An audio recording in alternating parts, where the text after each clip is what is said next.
Have you seen the numbers? The US national debt just blew past $38 trillion. That's a number so big it's hard to even picture.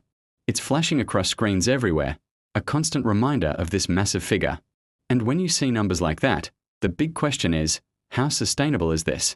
Is the US economy teetering on the edge of a cliff? We hear a lot about China's economic woes, their real estate bubbles and structural risks. But what about the US? Is its debt situation any less precarious? Today, we are going to dive deep into this question, cut through the noise, and figure out what this $38 trillion number really means for America and for the world. Stick around, because the answer is more complex and fascinating than you might think. Let us start with a concept that is absolutely crucial to understanding US debt, the exorbitant privilege. This isn't just some fancy economic term, it's the superpower of the US economy. What is it? It's the status of the US dollar as the world's primary reserve currency. 60% of global foreign exchange reserves are in USD.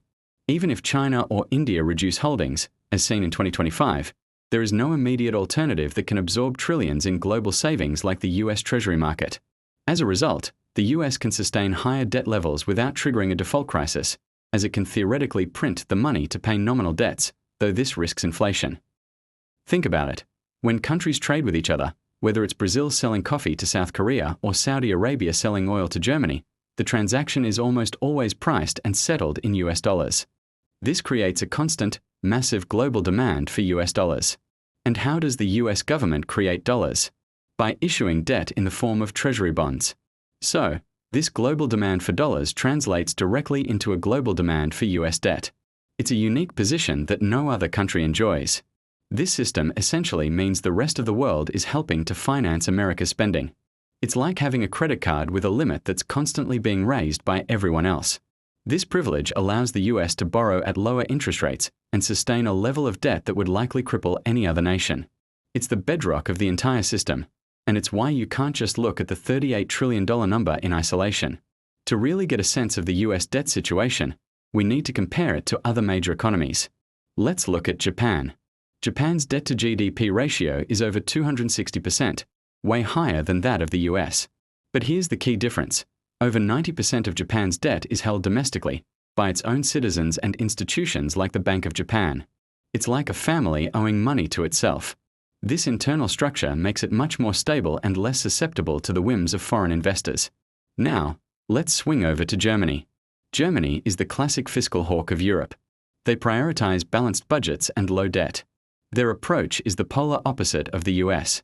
They have fiscal discipline, but it can also lead to slower economic growth because the government isn't spending as much to stimulate the economy. While China's official central government debt is lower, 83%, its total debt, including local government financing vehicles and corporate debt, is estimated to be nearly 300% of GDP, making its structural risk potentially higher than the US. The US is in a unique middle ground. A significant chunk of its debt, about 25 to 30%, is held by foreign countries.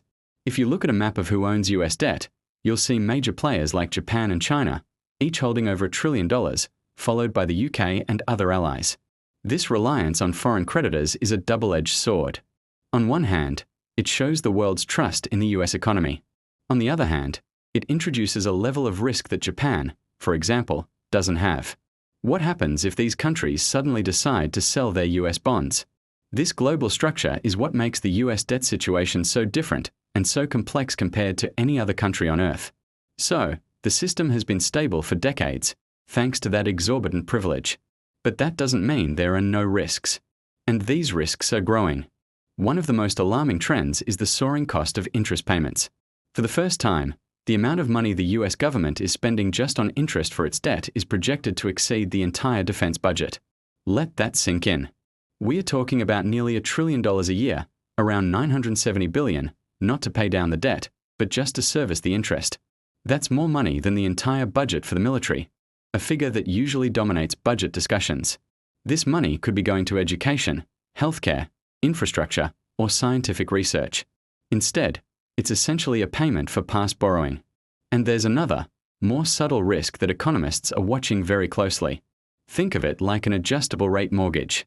A lot of the US debt was issued when interest rates were near zero. But that debt has to be refinanced. As old bonds mature, The Treasury has to issue new ones to pay them off. But now, they're issuing these new bonds at much higher interest rates. This means the cost of borrowing is going up, and it's going up fast. The US government is effectively refinancing its massive mortgage at a much higher, more expensive rate. This creates a feedback loop. Higher interest payments lead to more borrowing, which in turn leads to even higher interest payments in the future. It's a spiral that becomes harder and harder to escape. So, where does this leave us? Is the US debt a ticking time bomb? The honest answer is, it's complicated. On one side, you have the incredible power of the US dollar as the world's reserve currency. This exorbitant privilege creates a seemingly endless global demand for US debt, allowing America to sustain levels of borrowing that would be impossible for any other country. This system has been the bedrock of global finance for over 70 years, and there's no immediate alternative on the horizon.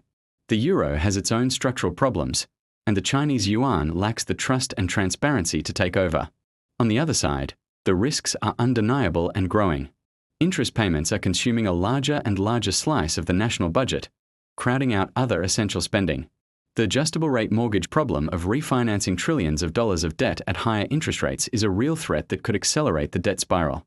The biggest danger isn't a sudden, dramatic collapse like a stock market crash. It's a slow, grinding process. A future where an ever-increasing portion of the nation's wealth goes simply to paying interest on the debt. This could lead to slower economic growth, higher taxes, and reduced government services. It's a future of stagnation, where the country is constantly running just to stay in place. There's no easy solution. It will require difficult political choices about spending and taxes, choices that leaders have been avoiding for decades. The stability of US debt isn't a simple yes or no question. It's a delicate balance, and right now, the scales are beginning to tip. The exorbitant privilege is a powerful shield, but it's not invincible. The coming years will determine whether the US can navigate these growing risks, or if the weight of $38 trillion will finally become too much to bear. Thank you so much for watching. This is a topic with a lot of different viewpoints, so I'd love to hear what you think. Is the US debt a major crisis, or is it a manageable issue? Let me know in the comments below. And if you found this video informative and want to understand the complex forces shaping our world, be sure to hit that like button and subscribe for more deep dives. We'll see you in the next one.